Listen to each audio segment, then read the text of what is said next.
Quiero invitarte para que leamos la Biblia en el primer libro de Reyes, capítulo 18, versículo 41. Dice la palabra de Dios: entonces Elías dijo a Acab: sube, come y bebe, porque una lluvia grande se oye. Acab subió a comer y a beber. Y Elías subió a la cumbre del Carmelo y, postrándose en tierra, puso su rostro entre las rodillas y dijo a su criado: sube ahora y mira hacia el mar. Y él subió y miró y dijo: no hay nada. Y él le volvió a decir: vuelve 7 veces más. A la 7ª vez dijo: yo veo una pequeña nube como la palma de la mano de un hombre que sube del mar. Y él dijo: ve y di a Acab: unce tu carro y desciende, para que la lluvia no te ataje. Y aconteció estando en esto que los cielos se oscurecieron con nubes y viento, y hubo una gran lluvia, y subiendo Acab vino a Jezreel, y la mano de Jehová estuvo sobre Elías, el cual ciñó sus lomos y corrió delante de Acab hasta llegar a Jezreel. Amado Espíritu Santo, en esta hora enséñanos, ministranos y háblanos a través de tu santa y maravillosa palabra. Este es el cuadro de una nación en crisis. Y el profeta Elías es una figura solitaria en la cumbre del monte. Haciendo una sinopsis de todo esto, Acab, hijo de Onri, un general del ejército de Israel que había llegado al poder, un hombre malo. Acab fue un rey malo. Pecó como Jeroboam. Acab se casó con una mujer llamada Jezabel, una princesa sidonia. Y al hacer alianza con los sidonios, terminó cayendo en las mismas costumbres religiosas de ellos. Cayó en idolatría cananea. Al igual que su gobernante, la nación israelita cayó en las mismas prácticas espirituales y religiosas aborrecidas por Dios.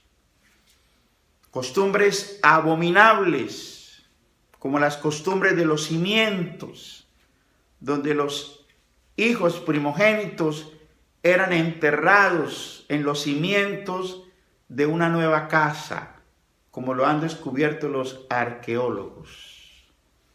Eran prácticas aborrecibles en las que cayó Israel, en que cayó toda la nación en aquel tiempo. Y se desató la crisis. El resultado de esto es que vino el juicio de Dios contra Israel. Y en medio de ese juicio, Dios levantó al profeta. Y por la boca del profeta los cielos se cerraron. Dice la palabra en el primer libro de Reyes 17:1. Entonces Elías Tisbita, que era de los moradores de Galaad, dijo a Acab: vive Jehová, Dios de Israel, en cuya presencia estoy, que no habrá lluvia ni rocío en estos años, sino por mi palabra. El profeta de esta manera le enseñó al rey y a la nación que había alguien que estaba por encima de ellos. Venezuela, la nación entera, sus gobernantes entenderán que hay alguien que está por encima de ellos, que tiene el poder, el dominio y el control de todas las cosas. Y la crisis se desató sobre Israel. Idolatría, inmoralidad, violencia, la sequía de 3 años, escasez de alimentos, hambre, ruina económica, miseria, persecución de los fieles de Jehová, muerte. Si a usted este cuadro le parece o es parecido a otro cuadro que ha visto, aquí está la obra de Dios. La nación perecía a causa de la maldad que había en ella. La tierra estaba seca, la tierra estaba muerta, la tierra estaba sin vida. Pero cuando esto ocurre, ¿cuál es la actitud frente a la crisis? ¿Cuál fue la actitud del rey, el gobernante? ¿Y cuál fue la actitud del profeta? La actitud del gobernante, el gobernante enfrentó la crisis de una manera natural.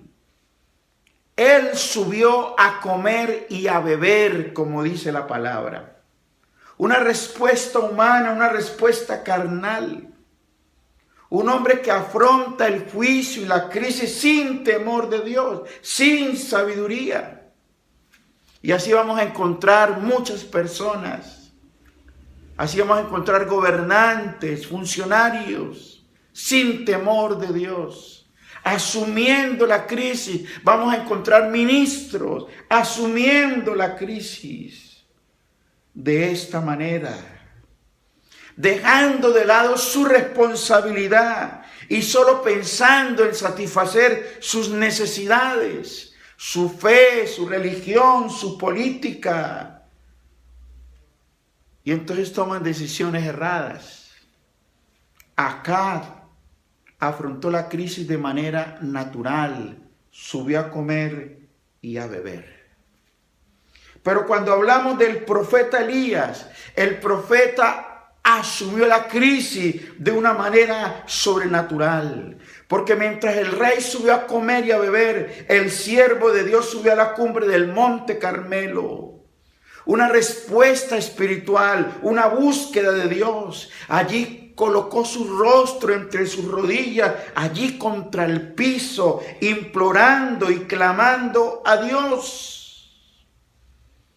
La respuesta del profeta frente a la crisis es sobrenatural. Mientras alguien sencillamente se dedica a comer y a beber, el profeta sube a la cumbre del monte a buscar a Dios, a encontrarse con Dios, a hablar con Dios, entendiendo que más allá de la necesidad humana, hay cosas de mayor trascendencia, lo espiritual, lo eterno. ¿Cómo estamos afrontando la crisis en este tiempo? ¿Como el profeta o como el rey?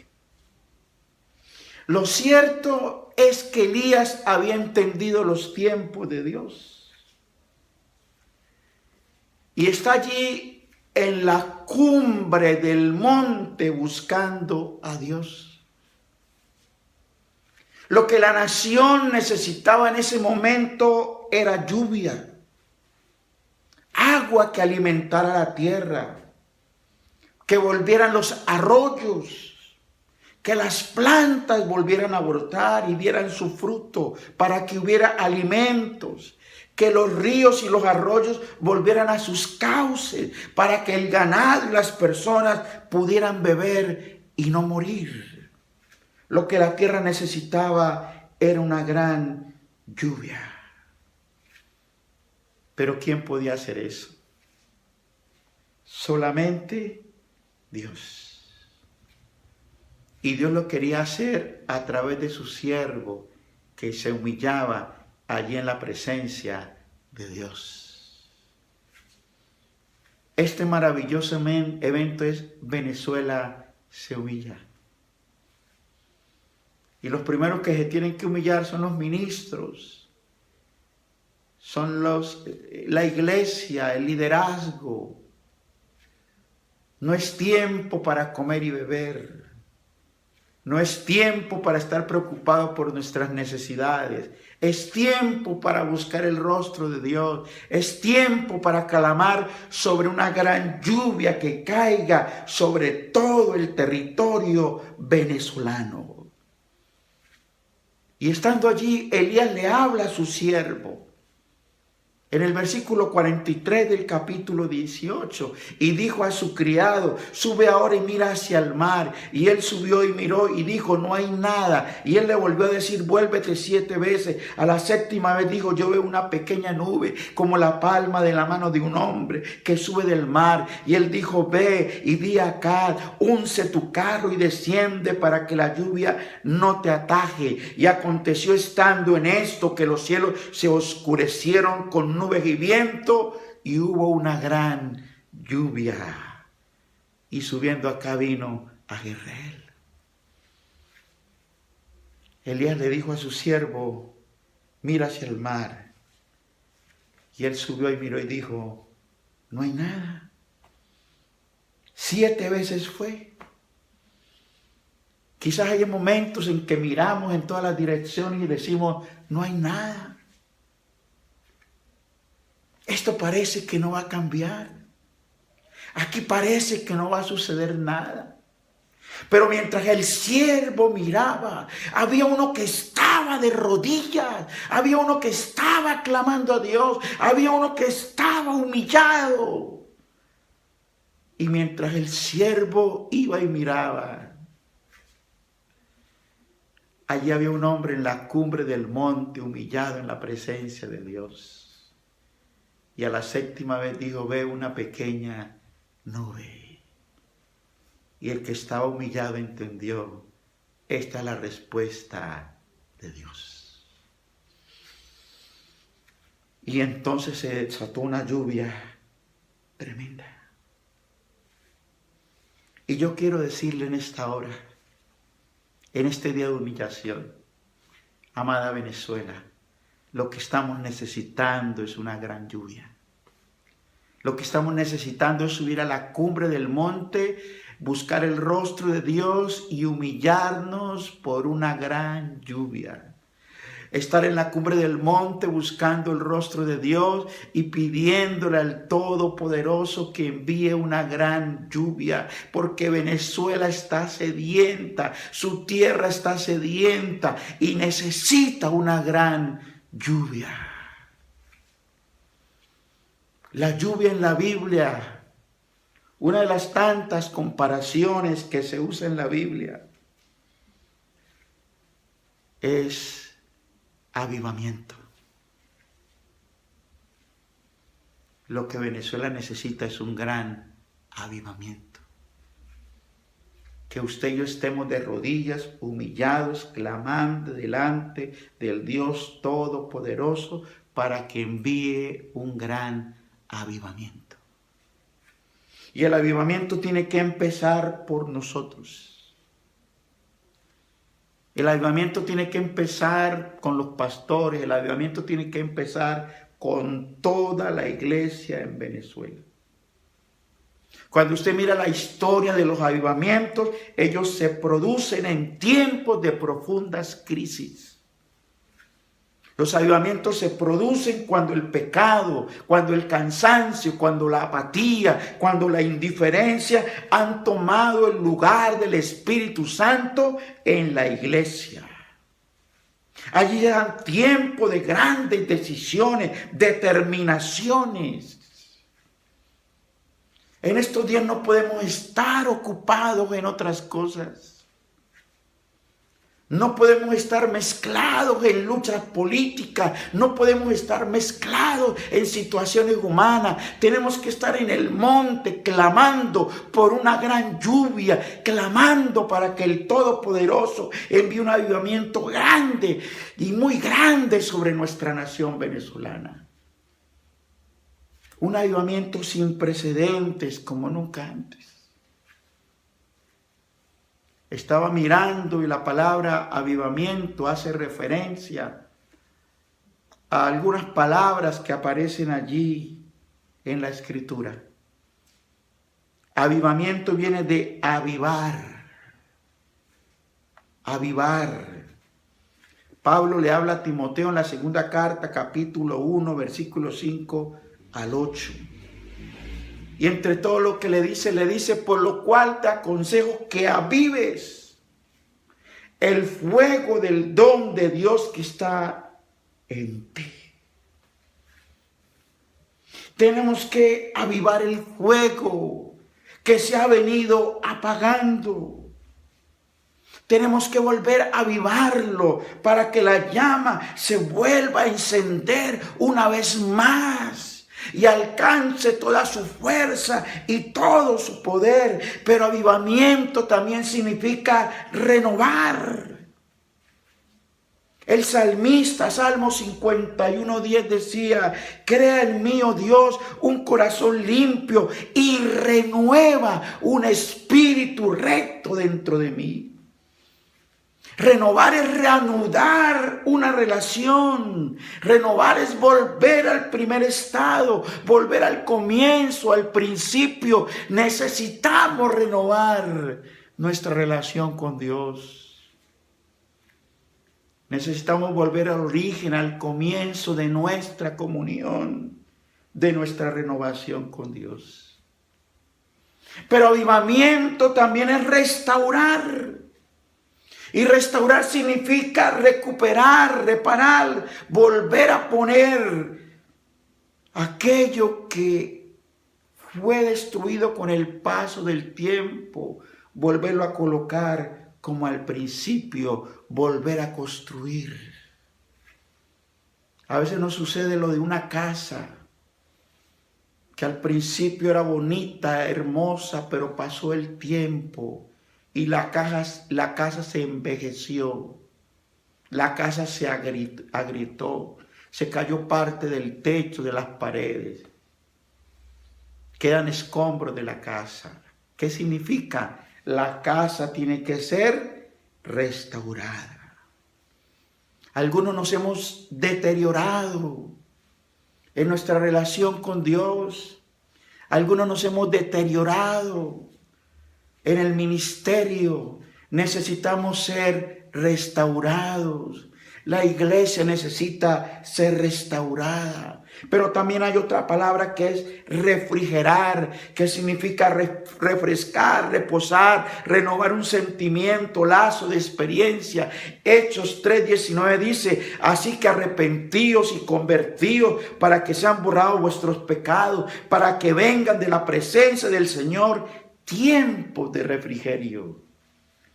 Necesitamos tiempo de refrigerio. Necesitamos ser refrescados, ser renovados. Pero también avivamiento significa despertar.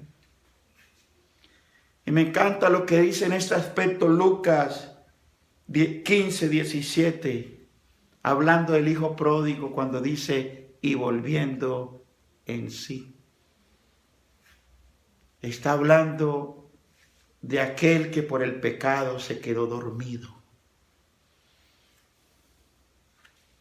Y cuando se vio en medio del lodo, del charco, allí donde estaban los cochinos, despertó y dijo: ¿qué hago yo aquí? Me levantaré, iré a la casa de mi padre. Se despertó. Avivar es despertar. Lo que necesita la iglesia en Venezuela es un gran avivamiento. Es lo que necesitamos y tenemos que buscarlo en humillación para que venga esa gran lluvia, para que suceda lo que dice la palabra de Dios en Joel capítulo 2, versículo 21 al 29. Dice la palabra del Señor de la siguiente manera: Venezuela, no temas, alégrate y gózate, porque Jehová hará grandes cosas. Animales del campo, no temáis, porque los pastos del desierto reverdecerán, porque los árboles llevarán su fruto, la higuera y la vid darán su fruto. Vosotros también, hijos de Venezuela, alegraos, gozaos en vuestro Dios, porque os ha dado la primera lluvia a su tiempo, y hará descender sobre vosotros lluvia temprana y tardía, como al principio. Las eras se llenarán de trigo, los lagares rebosarán de vino y aceite, y os restituiré los años que comió la oruga, el saltón, el revoltón y la langosta, mi gran ejército que envié contra vosotros. Comeréis hasta saciaros y alabaréis el nombre de Jehová vuestro Dios, el cual hizo maravillas con vosotros, y nunca jamás será mi pueblo avergonzado. Y conocerán que en medio de Venezuela estoy yo, y que yo soy Jehová vuestro Dios y no hay otro, y mi pueblo nunca jamás jamás será avergonzado. Y después de esto derramaré mi espíritu sobre toda carne, y profetizarán vuestros hijos y vuestras hijas, vuestros ancianos soñarán sueños, vuestros jóvenes verán visiones, y también sobre los siervos y sobre las siervas derramaré mi espíritu en aquellos días. Es tiempo de humillación, es tiempo de clamor por un gran avivamiento para nuestra nación. Venezuela se humilla para que la lluvia temprana y la lluvia tardía caigan sobre ella. Venezuela se humilla para despertarse a un nuevo tiempo, a una nueva realidad. Quiero terminar leyendo Cantares capítulo 2, versículo 10.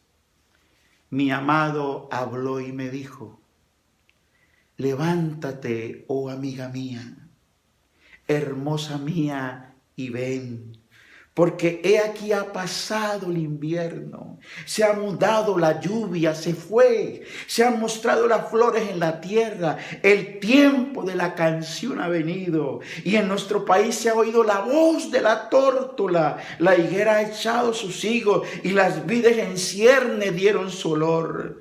Levántate, oh hermosa mía, amiga mía, y ven. Una palabra para Venezuela, una palabra para la iglesia. Levántate, amiga mía, hermosa mía, y ven, dice el Señor. Porque ha llegado el tiempo de la canción y la voz de la tórtola se ha oído en nuestro país. Es un tiempo maravilloso de humillación. Es el tiempo para ver la gloria de Dios estando de rodillas.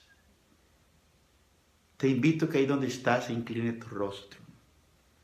Amado y bendito Padre Celestial, Señor Dios Todopoderoso, en esta hora me uno con toda la iglesia en Venezuela para estar de rodillas y en humillación delante de ti, creyendo, Dios Todopoderoso, que de esta humillación saldrá como resultado algo grande y maravilloso. Porque tú dices, si mi pueblo se humillare, el pueblo sobre el cual mi nombre es invocado, y oraren y buscaron mi rostro, yo iré desde los cielos. Entonces yo sanaré su tierra.